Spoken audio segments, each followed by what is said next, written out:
Hello students, आज solve कर रहे हैं question number 53. So when a gas capillary tube is dipped into water 1 meter to raise in the water level is observed by 18 degree centigrade, the internal radius of the capillary, ये हम लोगों को निकालना, कुछ informations दिए हुए हैं यहाँ पर. Assume that the water is completely with the gas capillary and the interfaces between the water and the phase are inside the capillary in hemisphere. Okay.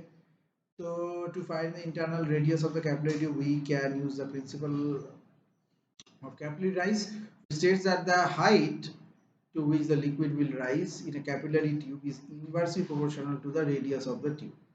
So the formula of the capillary rise is given by H equal to 2 into T into cos theta divided by rho g r. Okay.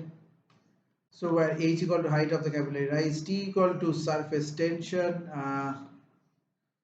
theta equal to contact angle between the liquid and the tube, rho is the density of the difference between the liquid and water, and air, acceleration due to gravity, and r is the radius of the capillary tube. So just put all these values and get your job done. So plugging in all the values will give you this. So 1 equal to 273.2 cos 0 0.996 980 into r. So cos 0 is 1. So after putting these values, you will get already calculated 0.150 centimeter.